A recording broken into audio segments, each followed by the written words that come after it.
is coming out onto the field as we enter a With new an SEC era. flag. Yes. Well, on that, it is kind of, it does take you back because we have seen pictures of like the stadium in Norman, at Texas, at Oregon with their new basketball court, where you see the Big Ten logo on the Oregon court, or you're seeing the SEC logo. I think of all the movement, and let's start with Nebraska and people that broke away from the Big 12. Of all of the movement that is more of a, man, this just seems like, why did it take this long? Is Texas to the SEC. Yeah. Because they have money, they have swagger, they have victories, they have a fan base that you absolutely despise. Yep. They're very fit. SEC. They're a fit for the SEC. Yeah, 100%. So today's a huge day in college athletics. I mean, I think we had the last dance last year. I think it's going to be a great year. I think it will be an unbelievable year of college football, locally and nationally. But I made a list of things on this July 1 that which one feels the most surreal.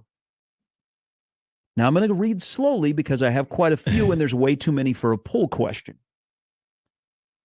12-team playoff. Don't answer yet. Yeah. But just mental note. Yeah. What feels the most surreal of these that I'm about to mention? 12-team playoff. 4 teams coming to the Big Ten. USC, UCLA, Washington, Oregon. Oklahoma and Texas to the SEC. Clemson, California, Stanford, and SMU going to the SEC. Colorado, Utah, Arizona State going to the Big 12. Now that we have a conference that has 2 teams in it, Washington State and Oregon State in the Tupac. Army going to the AAC. The Big Ten going to CBS and the SEC going to ABC/ESPN. No Nick Saban, no Jim Harbaugh. And Chip Kelly at Ohio State, but not as the head coach. There's a lot in there. We could probably power rank them. But first and foremost, that is what this year is in college football. That is a massive amount of change. Yes. But of those, what feels the most surreal? Okay, so I already said the California schools and even SMU to the ACC is pretty bizarre. If we're talking out of all of the different schools that are joining a new conference, that one to me is the most bizarre. Nick Saban, and we haven't experienced it yet. But yeah, it's almost. I think I'm in the mindset right now of at some point I'm just going to turn on an Alabama game this year, and he's going to be back on the sideline somehow. He worked out a deal with Kellen DeBoer, and there he is.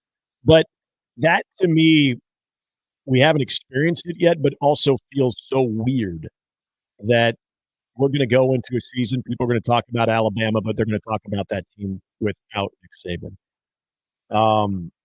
The playoff, I actually put further down because we've at least had a handful of years with a 14 playoff. So at least there's been a nice little bridge there, nice little transition into just an expanded playoff. But I think if we went from no playoff to a 12 team, without question, would have been the craziest thing. Now, there's layers with the 12 team playoff, in my opinion, that is going to be so fascinating because when we get into that first week of November and you see the AP top 25, and you're going to say, wow, all of those teams have a shot to get into the college football playoff as it stands right now. And so it puts a lot of emphasis on November. So I think that's exciting, but that's going to be very weird where you can look at an AP top 25 and think that every one of those teams has a chance to actually be in the playoff. And by doing so, you technically have a shot at a national championship. But I still go back to what college football has been for so long and the dominance of Alabama, even when they haven't won national championships, that Nick Saban has been at the head of that. That, to me, the Jim Harbaugh one isn't as strange as the Nick Saban absence. So I would put the Saban one right up there, and then a close second would be the California schools in the ACC. So this list feels the most surreal. Getting a couple right away about the expanded playoff. You know where I'm going to go? Because we've gone through change. I mean, we went through a drastic change around here. Maybe we'll play a game of what conferences looked like in 1994, and can you name everybody that was in those conferences? I think one of the most surreal things about this upcoming college football season is there is Big Ten football at 2:30 Central on CBS. That theme is going to play, and it's not Alabama and Tennessee on the third Saturday in October. It could be 1-3 Indiana and 0-4 Rutgers. And the Big Ten is going to be playing on the great time window of 2:30 on CBS. And that's going to take, for me, a long time to get used to. Yeah, that's a good one. That absolutely is a good one. And again, until I experience it, it's hard to imagine. It really is hard to imagine. But hearing the CBS intro and you're looking live at what is Piscataway's Rutgers Field called now? It's it was AT&T, but now it's Jersey Mike's Football Stadium. Isn't it an energy company? It's just where college football was born, and where the Cheez-It commercials are filmed every summer. That is true. Yeah. Everything about, depending on the matchup, because I mean, you can get some, say you get a Nebraska-Wisconsin matchup at 2:30 CBS. Maybe not as crazy, but you're right. If you get Indiana versus Rutgers, or you're getting a UCLA versus Maryland at 2:30 on CBS, very, very on. That is. It's very, very on.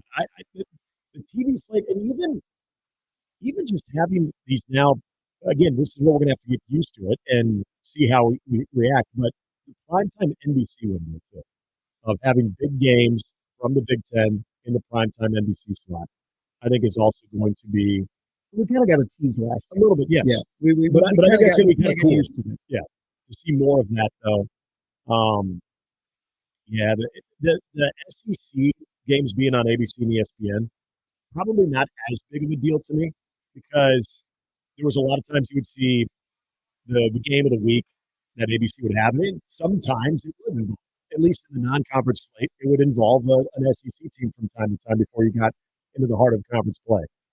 The biggest change, you're right, though, the CBS 2:30 slot of what might not necessarily be a big game being presented to you of like, oh, CBS, your body's trained, your mind is trained to turn on CBS and expect a big game. And to your point, you're seeing maybe a low-level or average Big Ten contest. All these people in the SEC that are excited about welcoming in Texas, and very, very careful. As long as you beat Texas, you're okay. But how do people in the SEC feel that by acquiring Oklahoma and Texas, they now have to knock the Iron Bowl down a peg? Because the best rivalry in the now SEC is Texas and Oklahoma. The Texas-Oklahoma Red River Shootout is greater than the Iron Bowl. I'm sorry, if you don't like that, march on Omaha, come find me. But Oklahoma-Texas now is the best rivalry in the SEC. And I wonder how it probably won't dawn on people right away. But when we get to that second weekend in October, you're going to realize that the Iron Bowl is still important, but nationally not as important as Oklahoma and Texas. How does the voice of the SEC treat that? That's another question. Is because this is going to be new to Paul Feinbaum, and this is going to be new to a lot of the SEC talking heads, but how do the voices of the SEC treat the Red River rivalry? Oh, they should treat it the way it should be treated, but it's one of the greatest rivalries in the history of college football. But I'm curious if they will talk up the way that they talk up the Iron Bowl. I hope they do. They will, because Texas will be Texas will be in the playoff mix. I don't know about Oklahoma. I think that's going to be kind of another thing that this isn't necessarily, to your question, surreal, but how does the SEC fan base, because this is one of those rare conferences that I think there is, if it's not the team you root for in the SEC, there's a lot of chest puffing about the conference itself, more so than any other conference, more so than any other fan base in any other conference. It's not like people in Columbus, Ohio are like, well, if it's not Ohio State, we are banging the Big Ten drum day in and day out. SEC schools do that. There's SEC pride on top of the teams that they root for. But when you do have a team like a school like Texas, and I'm just going to use Texas as an example because I think you're right. I think a lot of the swagger that is part of this new edition comes from mainly the Texas side of it. Is that going to be a little bit of that probationary period when it comes to fully accepting them and being able to, if it's not them and they're playing, but if it's not their team, meaning if you're, say, a Auburn fan or you're an Alabama fan and Texas is playing a national championship against an ACC or Big Ten team, are you like, well, I got to root for conference here? I got to be all about Texas. You know why? Because of the Texas fan base. Agreed. Like I think the SEC fans will look at Oklahoma and go, "Oh man, good story, good." I think they'll look at Oklahoma like the way they looked at Missouri. Missouri came in. They will look at Texas because Texas has a little bit of Nebraska in them in joining a new conference. You know, when Nebraska made the transition, how many people around here in 2011 are like, "Oh, wait till the Big Ten finds out what's going to happen to them"? Why did they get a load of me? Well, we're still waiting. The Texas is a lot louder, and now Texas is positioned really well to make the transition. We'll see how long it lasts because you got to get used to the SEC grind. I think the SEC fans will be accepting of Oklahoma as like, oh, man, you got some great tradition. Yep. The Texas fan base is the one that will turn them off. And so everybody will be in to beat Texas. Right. Because of their fans, their money, and just because they're Texas, and they'll try and ruin something. I mean, look at every time before Texas has departed, they've ruined something. Yep. Okay. Or when they have joined a league, they've tried to ruin something. They finally are in a conference where there are more Texases than just them being by themselves, and there is no checks and balances. I mean, that's why Texas didn't want to go to the Big Ten. Well, initially, because you think you're going to walk in and knock Ohio State down? Ohio State would have been, step back, son. Well, and I don't know if this is accurate. This is my opinion on the Texas versus Oklahoma when it comes to entering the SEC. Oklahoma comes in with not necessarily eyes wide open and like the person going to New York City for the first time and looking at the big buildings, because Oklahoma is a big-time football program. But I feel like they're going in understanding that the SEC can do a lot even more for their brand. I think Texas looks at it as they're going to do a lot for the SEC brand. The SEC should be very, very lucky that you guys should be welcoming us with open arms because our great program is coming into your conference, as opposed to the SEC and its history of champions is welcoming Texas, which, give them credit, here in the last year or two have put themselves in a position to be a part of that national championship conversation. But before that, it was a lot of disappointments. I feel like there is that swagger or cockiness that y'all are lucky to have us. If I remember, and that's not going to go over well. If I remember correctly, when the Big 8 added the 4, I was like, hey, Nebraska now you get to go to Kyle Field, you get to play Texas. Yeah. The most angst was the Nebraska-Oklahoma every year was coming to an end. But I think it just showed you where Nebraska was when the Big 8 became the Big 12 in terms of their national profile, where it was kind of like, okay. I mean, we're in Nebraska. We're still dominating the conference. That isn't going to change. Yeah. But the reaction today with the SEC schools, it's just, I don't know. I think we're out to get Texas. Texas thinks they're going to come in here and they're going to rule the roost. We're out to get Texas. And they're about to find out. It is the first time that they don't have the loudest voice. Now, that could change quickly if they do something this year in football, and then you go, oh, geez, because across the board, they got money and they got success. Yep. But look they tried to walk into the Big 12 and run it, and then they ruined the Big 12, and now they're going to a conference where there are other Texases. Yes. The problem in the Big 12 is there were no other Texases. Nobody else had that kind of money. Right. And remember, they weren't winning. No, they weren't. They were not winning in football when they first joined the Big 12. No, hell, you could make an argument that Baylor was more successful in a 5 to 10 year stretch than what Texas was during that time. Now, mind you, before things went off the rails, but then came back on because of Matt Rule. But I thought you were talking about at the beginning of the Big. No, not the beginning of the Big 12. Okay, I'm just talking about. What I was saying. There hadn't been no Cotton Bowl since '81. No. I'm talking about post. There was. I love Grant Teff. There was some Dave Roberts and Kevin Steele. And yes, that was very Instead bad. of taking a knee, try to win.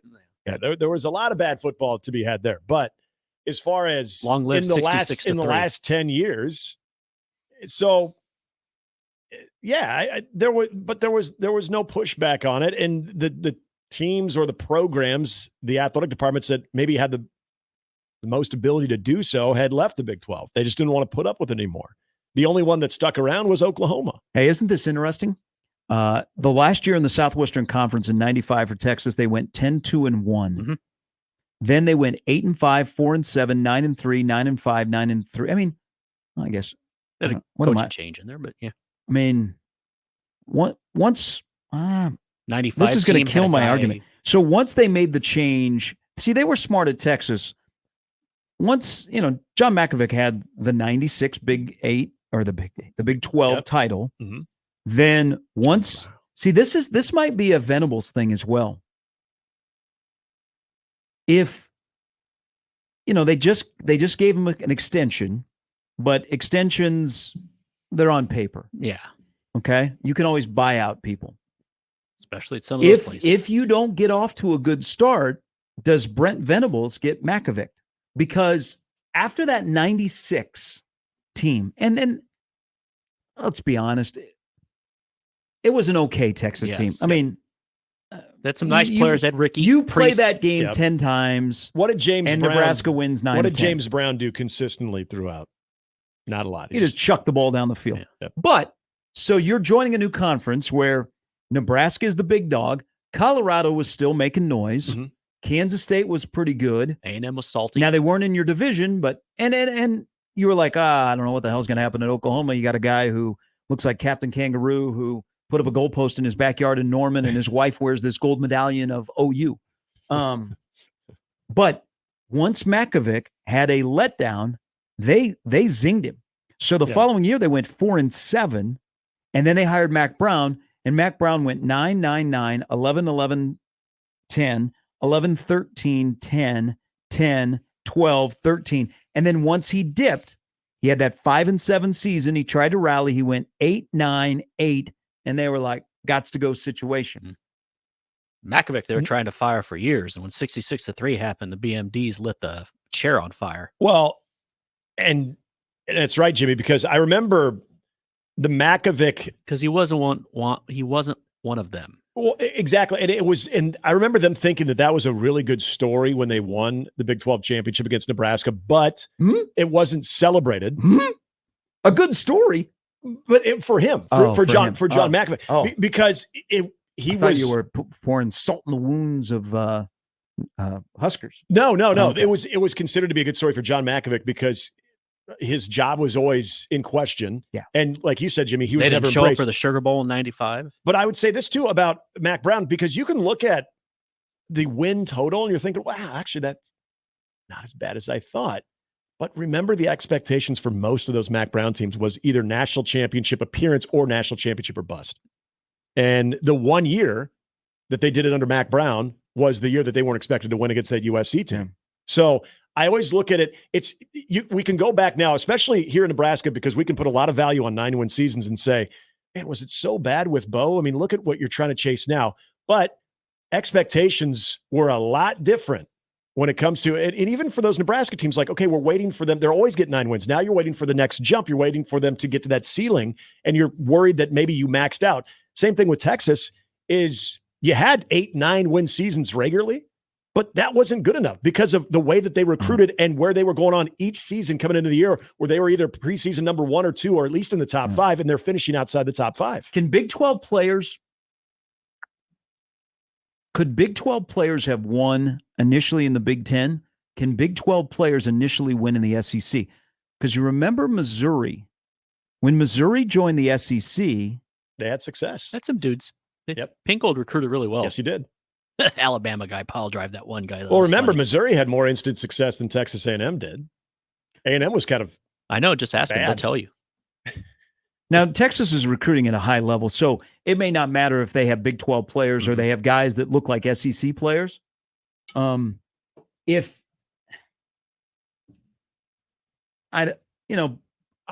I'm sure if you pressed him, Nebraska in building their football program, I think was too cocky in the transition from the Big 12 to the Big 10. They had good players, but they didn't understand the league. Yes. I got you. I see what you mean. And it's not like, Jim Delaney called up T.O. and said, hey, why don't you guys come to the Big 10 tomorrow? And T.O. hangs up the phone and goes, hey, Bo, we're going to be playing in the Big 10 tomorrow. And he's like, oh, okay, good. They had a buildup to look and go, okay, this is what the Big 10 is. I don't think they looked deeply inside of what Big 10 football was all about, thinking, hey, we're 9-4, and Nick, do not get rid of my September 4th because that's when I celebrate the Bo era. We're just going to be able to do this. Okay, we got dudes. We'll be able to, instead of, okay, we got some good players because they did, but can those players play a style that is completely different from the league that you were coming from?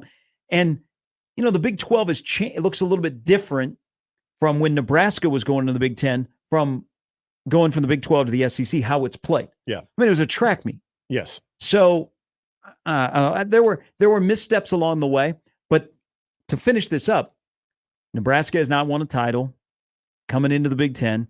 You look at, will Texas or Oklahoma win a title soon in the SEC? Because Missouri has not won a national title. Mm-hmm. Well, they haven't won a SEC. South Carolina, Arkansas, they haven't won. Texas A&M has not won. No, it's a fascinating transition.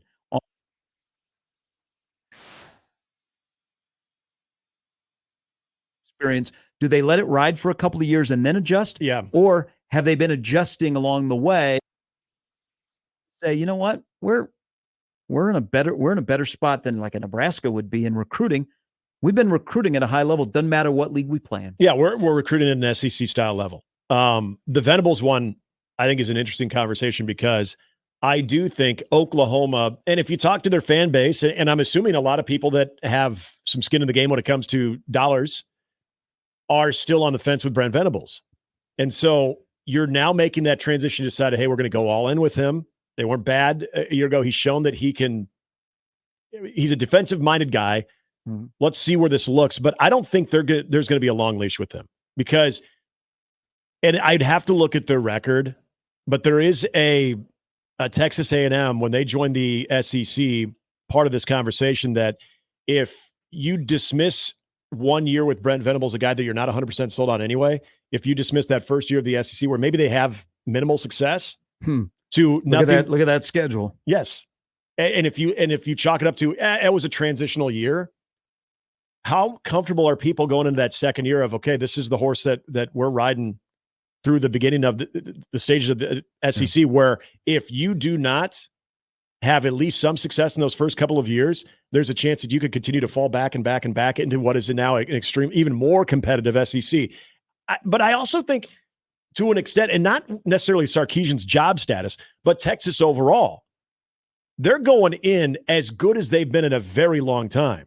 Mm-hmm. If they don't meet those expectations, if they don't find themselves in the college football playoff, what types of conversations are about Texas in the SEC? Because that's the part about Texas compared to Oklahoma, in my opinion, is there's going to be a lot more knee-jerk reactions on Texas and their ability to have success in the SEC compared to Oklahoma. So one, even not making the college football playoff after you were there a year ago type of season. Oh, they're fine. They're going to be fine. They're fine. But the overreaction to Texas and, completely different story once you get to the big bad SEC. You know that's going to happen as well. Well, they're going to think you get used to the grind. I mean, you're going to have to you're going to have to win a road game at Tuscaloosa at a couple of times during the year. Okay, not just once in the non-con. Mm-hmm. You don't have many off Saturdays, but it's going to make you better. That's why 4 teams coming into the Big Ten will make Nebraska better, or will force them to be better, because no longer you have divisions. Mm-hmm. Okay, you're competing with 17 other schools, especially if you don't have the West. And right now, if you don't, and the way that the Oregon's, Ohio State's, Michigan's, Penn State's are recruiting, you don't keep your head above water, then you're going to be swimming at the bottom. So it forces you to look at your program and make sure that you are in a good spot. Mm-hmm.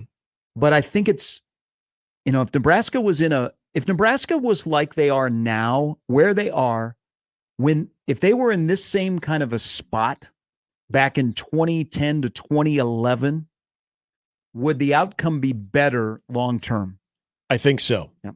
I absolutely think so. All right, we got to take a break. We'll 30 minutes away from Jacob Bigelow. And I got a tweet from Derek about Hawaiian barbecue that I'm going to share with you all, as Nebraska needs to upgrade their Polynesian and Hawaiian flair